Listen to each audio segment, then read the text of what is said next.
পাহাড়, ঝর্ণা, আঁকাবাঁকা পথ, সবুজের সমারোহ লেক সমৃদ্ধ করেছে পার্বত্য জেলা খাগড়াছড়িকে।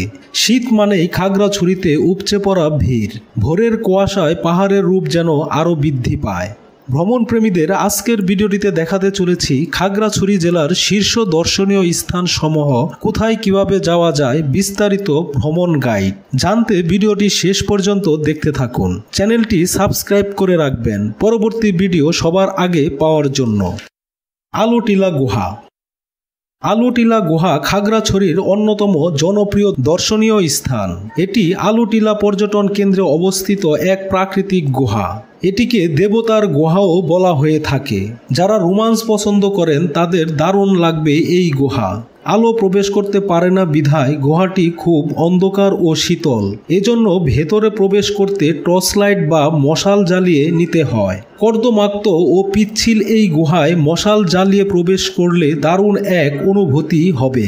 গুহার এক পাশ থেকে ওপাশ যেতে সময় লাগে প্রায় 15 মিনিট। দৈর্ঘ্য 350 ফুট। 40 টাকা প্রবেশ ফি দিয়ে প্রবেশ করতে হয়। খাগড়াছড়ি সদর থেকে মাত্র 7 কিলোমিটার দূরে মাটিরাঙ্গা উপজেলায় এটি অবস্থিত।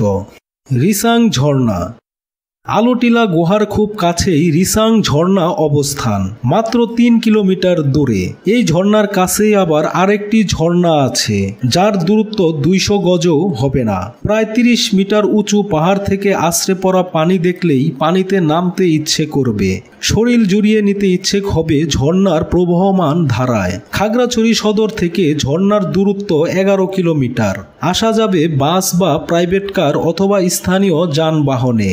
মোটরসাইকেলে আলোটিলা থেকে ভাড়া নেবে জনপ্রতি 50 আর ফেরার সময় নেবে জনপ্রতি 100 টাকা। হাতিমাখা। হাতিমাখা মূলত একটি দুর্গম পাহাড়। এর চূড়া থেকে আশেপাশের অন্যান্য পাহাড়ের পাদদেশে সবুজ গাছপালা, মেঘ, পাহাড়ের লুকোচুরি খেলাসহ পাহাড়িদের নির্মিত ঘর, জীবন বৈচিত্র্য দেখা যায়। চট্টগ্রাম উন্নয়ন বোর্ড এই পাহাড়ে 308 ফুট লম্বা লোহার সিঁড়ি তৈরি করেছে। এই দুর্গম সিঁড়িপথ দিয়ে 15টি গ্রামের বাসিন্দারা চলাচল করে। অনেকের কাছে এটি স্বর্গের সিঁড়ি নামে পরিচিত। এখানে যেতে চাইলে সবচেয়ে ভালো হয় একজন গাইড নিলে, কারণ প্রথমে কেউ যেতে চাইলে পথ হারিয়ে যেতে পারে। খাগড়াছড়ি সদর থেকে পানছড়ি যাওয়ার পথে জামতলী যাত্রী ছাউনিতে নামতে হবে। এরপর জামতলী থেকে চেঙ্গি নদী পার হয়ে প্রায় 1.5 ঘন্টা ট্রেকিং করে এই পাহাড়ে যেতে হবে। নিউজিল্যান্ড পাড়া। খাগড়াছড়ি সদর থেকে মাত্র 1.5 কিলোমিটার দূরে নিউজিল্যান্ড পাড়া অবস্থিত। পানখাইয়া পাড়া ও পুরাছড়ার কিছু অংশ নিউজিল্যান্ডের মতো হওয়ায় স্থানীয়দের কাছে এটি নিউজিল্যান্ড পাড়া হিসেবে পরিচিত।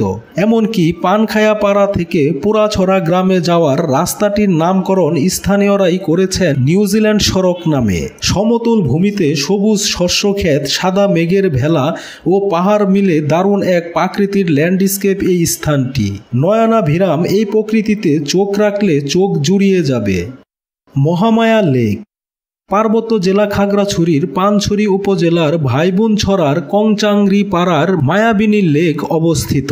খাগড়াছড়ি জেলা শহর থেকে মাত্র 30 মিনিট দূরত্বে হওয়ায় নিরাপত্তা নিয়ে বাড়তি দুশ্চিন্তা করার সুযোগ নেই। 40 একর উঁচু নিচু পাহাড়ি জায়গায় 15 একর নিসর্গময় লেক নিয়ে গড়ে তোলা হয়েছে এই মায়াবিনী লেক পর্যটন কেন্দ্র। পাহাড়ের নৈসর্গিক সৌন্দর্য, বিশাল আকাশ আর লেকের স্বচ্ছ শান্ত জল সহজেই মনকে নির্মল আনন্দে মাতিয়ে তোলে। মায়াবিনী লেকের মাঝখানে ছোট্ট সুন্দর দ্বীপ পর্যটকদের গড়ে তোলা হয়েছে একটি বিশ্রামাগার, আর লেকে ঘুরে বেড়ানোর জন্য রয়েছে নৌকার ব্যবস্থা। মায়াবিনী লেকের কাছাকাছি দূরত্বে রয়েছে পানছড়ি রাবার ডাম, দক্ষিণ এশিয়ার সর্ববৃহৎ বৌদ্ধ ধর্মীয় উপাসনালয়, অরণ্য কুটির এবং বেশ কিছু দর্শনীয় স্থান। মায়াবিনী লেকে পিকনিকের জন্য রয়েছে বিশেষ ব্যবস্থা। প্রিয় বন্ধুরা, ভিডিওটি শেষ অবধি দেখার জন্য অসংখ্য ধন্যবাদ। পরবর্তীতে সবার আগে ভিডিও পেতে অবশ্যই আমাদের ট্রাভেল উইথ ইসমাইল এই চ্যানেলটি সাবস্ক্রাইব করে রাখবেন। ধন্যবাদ সাথে থাকার জন্য।